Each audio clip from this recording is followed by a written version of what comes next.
لە یاریەکانی گەڕی پێنجەمی خولی نایەبی کوردستان لە شارۆچکەی پیرمام پێشمەرگەی هەولێر میوانداری هەندرێنی پێشەنگ و هاوشاری کرد.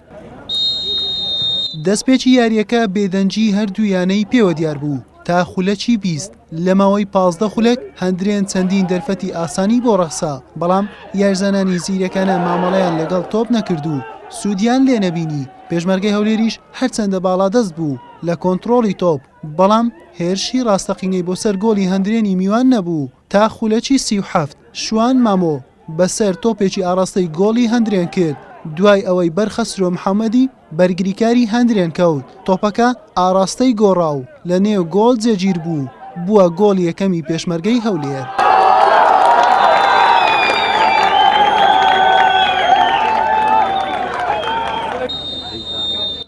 لە نیوەی دووەمی یاریەکە پێشمەرگەی هەولێر جگە لە کۆنتڕۆڵی تۆپ جلەوی یاریەکەشی کەوتە دەست و هێرشەکانی هەندرێنی ڕاگرت و هێرشەکانی خۆشی چالاکتر کرد تا لە خولەکی 58 عەبدوڵڵا سەربەست گۆڵی دووەمیشی بۆ پێشمەرگەی هەولێر زیاد کرد. لە خولەکی 75 ڕەوا یوسف لە هێرشێکی خێرا تۆپێکی بۆ سەفینی هاوڕێی نارد، ئەویش ئاراستەی گۆڵی کرد، بەڵام ستون ڕێگەی نەدا یەکەم گۆڵی بەدرێسی پێشمەرگەی هەولێر تۆمار بکات لە یاریە فەرمیەکان. یاریەکە تا کۆتایی بە هەمان ئەنجام مایەوە و بە دوو گۆڵی پاک بە سوودی پێشمەرگەی هەولێر بە کۆتا هات. فرسەمانە بوو لە برێم لە بیدایەتی گەمەکان، فرسەمانە بوو فرسەی برێم گۆڵکردنێ. بەرحاڵ ئەوە تۆپانەیە، ئەمن لە بۆ برێم شەوت یەکەم لە یاریزانەکان ڕازی و بەڵام دیسانەکەت لە شەوتی دووەم تووشی گۆڵی دووەم بووین. بەڕاستیەوە زەحمەتی زۆر بوو لەسەر ئێمە. یەک دوو فرسەمان هەبوو، ئەگەر فرسانە گۆڵ بە ئەجزای یاریەکە دەگۆڕا.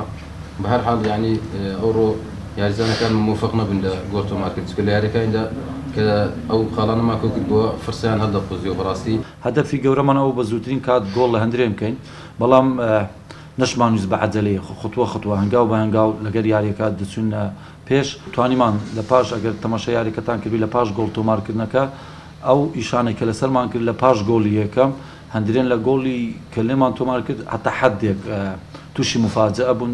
زەحمەت بوو لۆ ئێمە، چونکە ئەوان دەخالیان نەبوو تاوەکو ئێستاش گۆڵیان لێ تۆمار نەکرا بوو. هەندێک ناخۆشەکە دەخالی کۆکێەوە و گۆڵیش لێ نەکرابی. بەهەرحاڵ یعنی ئەوڕۆ بە ڕێنمایی کاپتن سەمیل بابۆ یعنی لە بیدایەت یاریەکە هەندێک ئەوەی کردین، یان ڕێنمایی دانی بۆ ئەوەی چۆن مامەلە لەگەڵ یانی هەندرێن بکەین.